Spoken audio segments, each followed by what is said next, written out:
You're watching NBC 26 News at 11. I'm Ashley Campbell. Thanks for joining us tonight. It's been almost a week since a Payne College student was shot on school campus. Last Monday, most of downtown Augusta was on lockdown as law enforcement combed the area looking for the person responsible for that shooting. Tonight, the victim is recovering. The alleged shooter sits behind bars. But today, a different tone on Payne College's campus as proud families filled the Hill complex for Payne's spring commencement. Speakers and students spoke only for the bright future they see before them.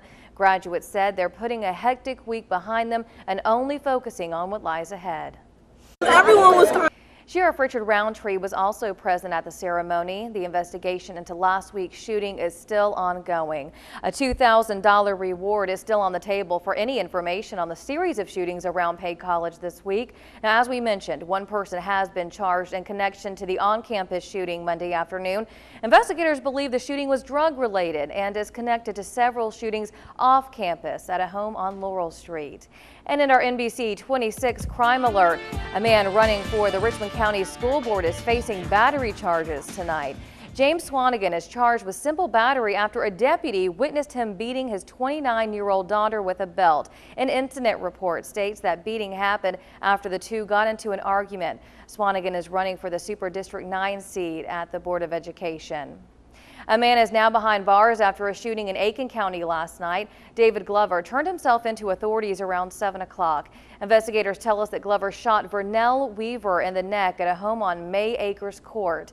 Weaver was taken to Georgia Regents Medical Center. Her condition is unknown at this time. Glover now faces attempted murder and gun charges. And a man facing sex trafficking charges is expected in court tomorrow. Earthel Tyler has pleaded not guilty to those charges.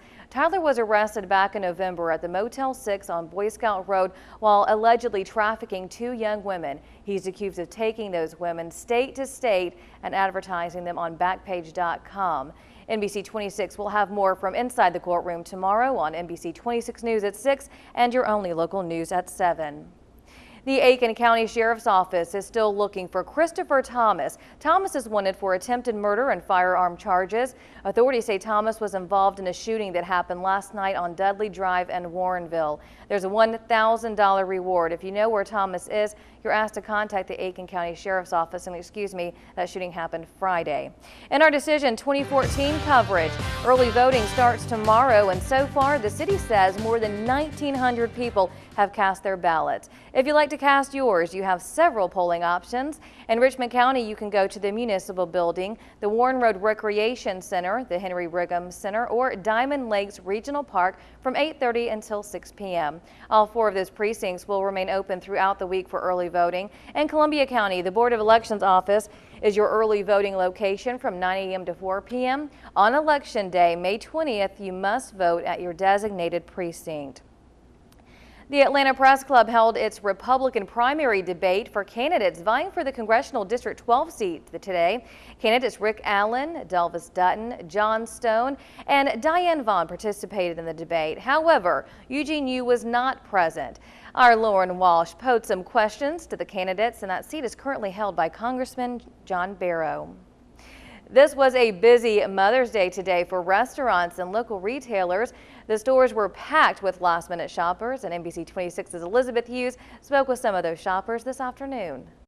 Research from the National Restaurant Association shows that more than 1/4 of American adults celebrate Mother's Day by dining out. It's also one of the most profitable days of the year for restaurants, and it showed right here in the CSRA. A lot of children took mom out for brunch at Sunrise Grill on Washington Road. The crowds flowed in and out, and even some new moms celebrated. Amazing. I love being a mom. Ivy says her family eats out every year on Mother's Day. And people came out to Lake Olmsted on Mother's Day to celebrate. Families broke out the kayaks and paddles to go up and down the lake, and many tell us it was a perfect day to take mom out for a good time outdoors. Just like to say Happy Mother's Day to all those special women out there. And you can go ahead and send us your photos of you and your mom to our Facebook page. It's not too late. Facebook.com/NBC26. So if you don't like the summertime heat or this near summertime heat that we've been having, it looks like a little bit more spring-like weather to come late in the week.